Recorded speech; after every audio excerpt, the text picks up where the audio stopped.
confidence truly is the key to getting ahead in life. If you believe in yourself, the world will believe in you, because perception is reality. I don't think confidence is something that you are born with. I don't think confidence it's a skill set. And I had no confidence growing up. As a child, I had very low self-esteem. I was a kid full of fear, insecurities, somebody who had very low self-esteem, didn't believe in myself at all. The only thing that I knew that I had was the ability to work bloody damn hard. And that's the only thing that I did. Confidence is something I taught myself over the years. I started becoming okay with who I am. I became the best version of me. And then I sort of said, I'm okay, I'm all right. Your flaws are fine. No one is perfect. None of us. We all have bad days. We're all gonna feel like shit sometimes. You're all gonna have bad days, and that's fine. We have this crazy standard, especially with the internet, where everything has to be perfect all the time, and we have to look perfect, we have to behave perfect, we have to say the right things. Everyone screws up, and that's all right. Laugh through it, don't take yourself too seriously, and make sure that you don't live for someone else's validation. It's your validation that you need. Be yourselves, guys. It's great to be you. Whatever you might want to be, that is the best version of you. So you drop stuff around, or you are a clumsy and you're a klutz, but it's you. And that's what makes you special. We are going through our problems as a world right now because that's what we do. Because we put people in boxes, because we stereotype, because we say everyone who's like this will be like that. But not in my experience. Nothing is a straight line. And we need to stop looking at the world like that. Diversity shouldn't even be a conversation. It should be normal.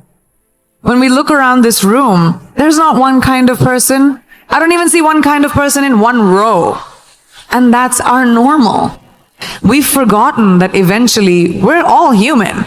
It's this one little planet that we have, which in this big universe is really tiny. So we should stop giving ourselves so much importance and saying, oh, well, you're better than me or I'm better than you. We all are basically humanity. And let's go back to that and bring compassion and kindness into beauty and not be so hard on ourselves or other people. In life, there are moments when you stop and ask yourself, how did I get here? Why am I standing here? And I find myself going back to the beginning. Back to my roots. I was born to incredible parents, amazing parents.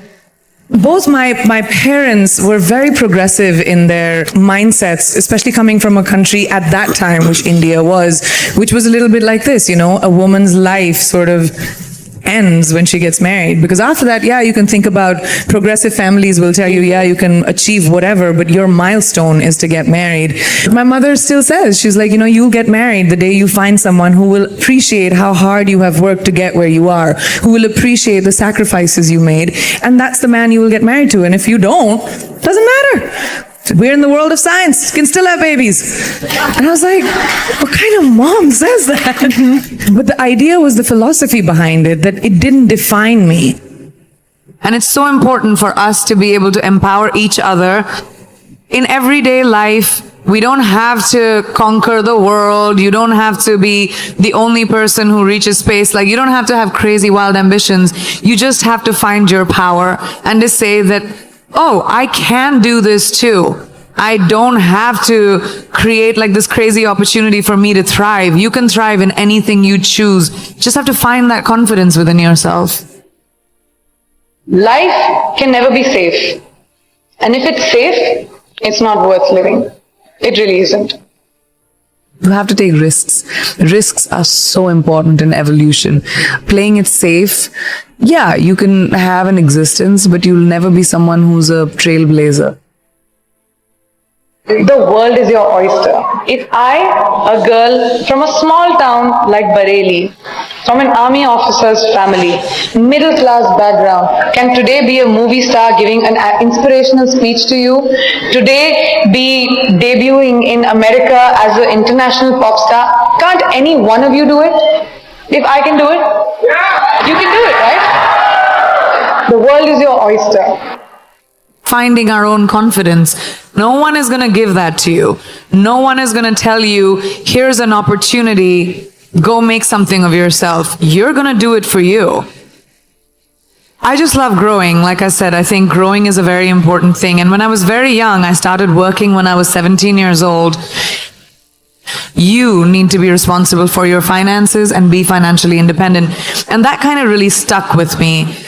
I just love what I do and I'm good at it. And I love the ability to wake up in the morning and say, oh my God, I get to go to work. I mean, how many people in their lifetimes do a job that they love doing? Most people do it for survival. Kitcha, we need to feed our families, we need to survive. But to wake up with, my feet and my fingers tingling and say, wow, I have this to do, I have that to do today. And it's an amazing feeling and I don't take it for granted. I'm a high achiever. I've always been a high achiever. I'm someone who is goal-oriented. I like challenges. I like growth. I like evolution. I like knowledge. So when you put all of those things combined, I have a lot more I want to do. I've had multiple things that haven't worked out in my life. I mean, I just don't talk about them. I'm not someone who rests on my failures. I believe that they are a natural part of life and failure will happen to every single person. And what you do after failure, that makes you the person that you will become. I've always said that I'm ambitious and that's my sense of purpose, is my drive, is my contribution to the arts. That's where I feel like I'll have most purpose. And that's just my quest is always that, to push the envelope. I don't really have regrets, but I have to say, I think my biggest achievement, I feel, is honestly the ability to get over my fears. I'm hugely emotional and I get affected by a lot of things, and I know I come across as this tough, sassy, witty thing, but I do think that is a big part of keeping myself protected and surviving. I've always had to do it for myself. There's not been anyone who's held a safety net for me in all the decisions that I've taken. So I think my biggest achievement is to trust my feet, to trust my legs, to trust my instinct, and say, even if I fall, it's okay, it'll be my mistake. There's only one you, okay? Because there's no one like you. And I don't mean the superfluous, superficial parts. I'm talking about the core of you, who you are inside, your values, your beliefs, your flaws. And once you understand who really that person is, you would have taken the first step in finding your unique self. And that is the best version of you. Who am I really? Most often, we don't allow ourselves the ability to dream beyond our imagination. We don't allow ourselves to think about the future because we are afraid of change. We are afraid to move away from what is familiar. Either that or sometimes, we are too rigid to let our dreams evolve. Just loosen up. Shake it off a little bit. Change is the only constant thing in life, and you are never too old or never too experienced to learn something new. Believe that you have everything already as your Brahmastra in your will to be able to be and achieve your dreams. Be fearless. Funny thing, these opportunities, they don't come very often. They come far and few in between. But when they do we recognize them? Our job is to recognize them and make the most of them. I look back on all the things that I've done and I marvel at the opportunities that came my way. More like the universe sort of guiding me towards these opportunities. All I had to do was recognize them and make sure I worked so hard that I squeezed every drop out of these opportunities. This, ladies and gentlemen, is called drive. It's called ambition. Be greedy. Be greedy for your ambitions. Be hungry for it. Don't live on someone else's benchmarks. I've always believed that you have to take risks, calculated, educated risks, to evolve. Because if you've not truly explored the full extent of your possibilities, you'll always remain stagnant. Excellence is the pursuit of my life in anything that I do. My ambition gives me purpose, and I think purpose is very important in life. You have to have a sense of purpose. Whatever that might be, it could be your children, it could be your family, it could be your career.